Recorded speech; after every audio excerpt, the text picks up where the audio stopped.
Question number 33. S Singh Limited obtained loan of 5 lakh rupees from State Bank of India at 10% per annum interest. The company issued 7 lakh 50,000 10% debentures of 100 each in favor of State Bank of India as collateral security. Pass necessary journal entries for the above transactions when company decided not to record the issue of 10% debentures as collateral security. तो हम कौन सा case कर रहे हैं? Case 1.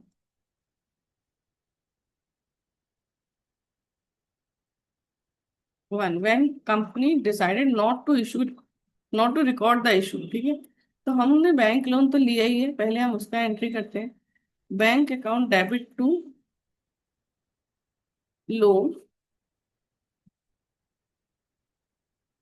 From State Bank of India. कितना loan लिया हमने? 5 लाख. तो 5 लाख का हमने एंट्री कर लिया.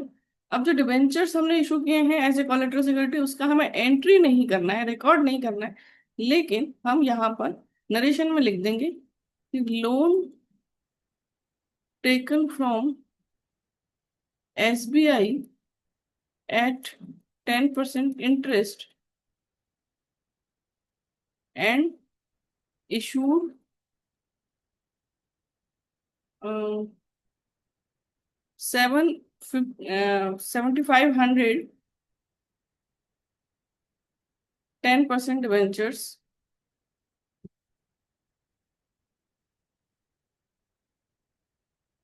at par मतलब 100 का फेस वैल्यू पर. सो issued 7,500 10% debentures at par as collateral security to SBI. तो हमने 7,500 10% debentures at par as collateral security SBI को इशू किए हैं. तो ये हमने नरेशन में लिख दिया. हाँ, हमने कोई एक एंट्री नहीं की है. तो जब बैलेंस शीट में भी करेंगे तो बैंक इंक्रीज होगा और एक तरफ लॉन्ग टर्म लोन इंक्रीज हो जाएगा. फिर अब हम यहाँ पे कर रहे हैं केस 2. व्हेन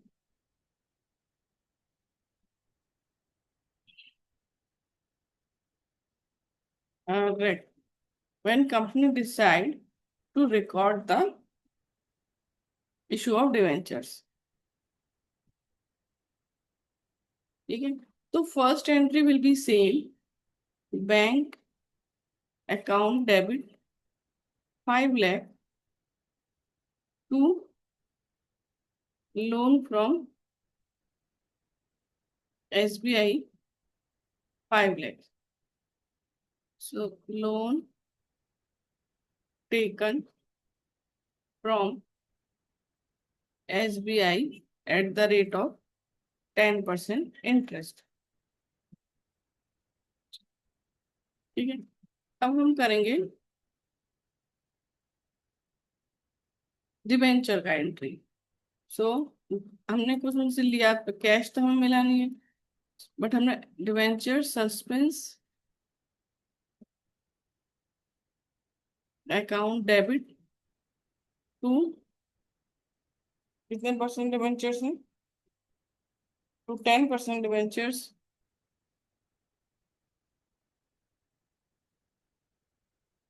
7,50,000. ठीक है, अब हम इसका नरेशन लिख देंगे.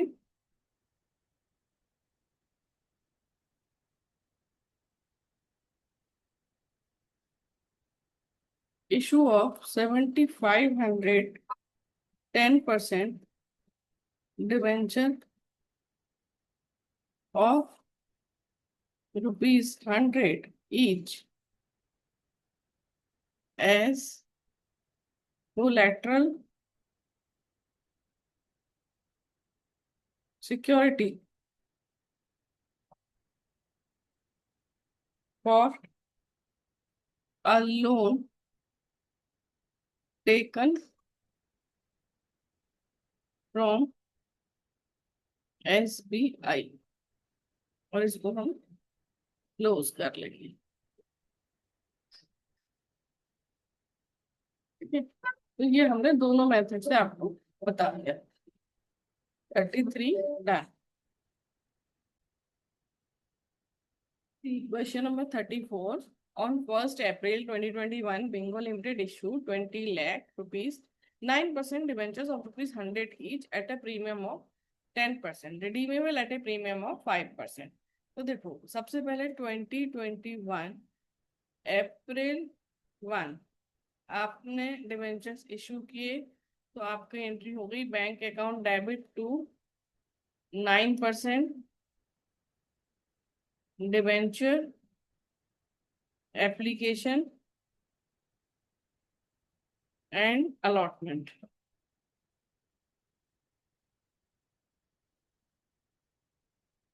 अकाउंट। तो आपके कितने मनी रिसीव्ड ऑन 100 का एक है तो 20,000 डिवेंचर्स होगा on 20,000 debentures at the rate rupees 100 each eight 10% premium.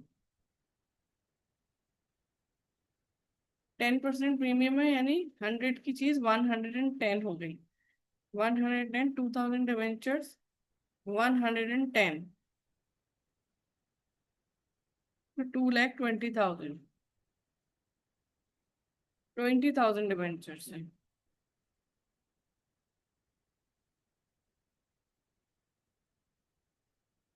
So 22 lakhs।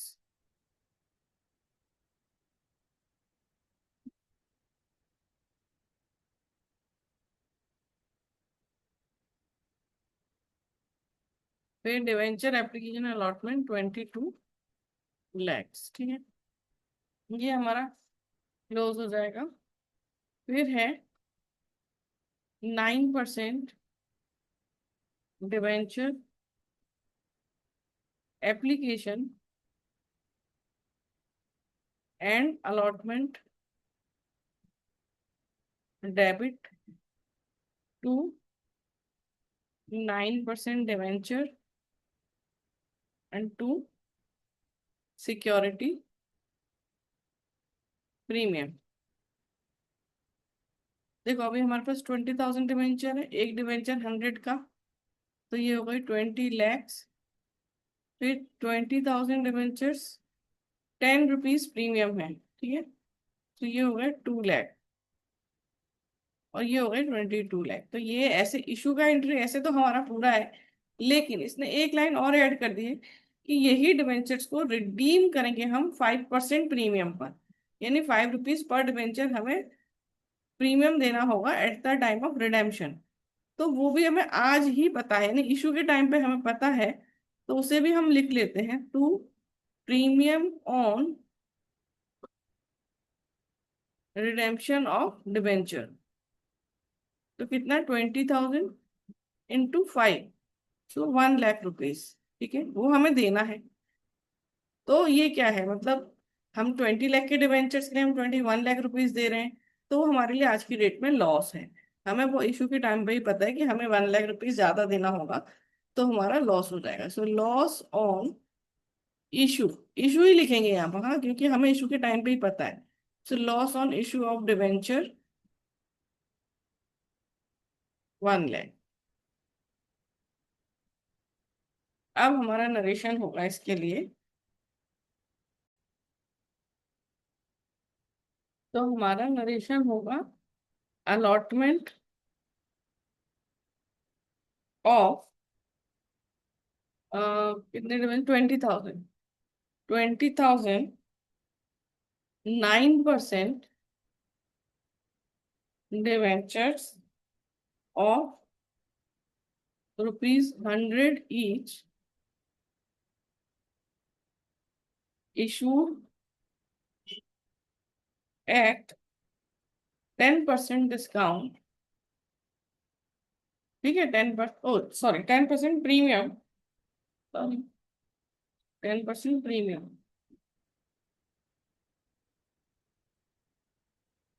Premium पे इशू हुए हैं एंड रिडीमेबल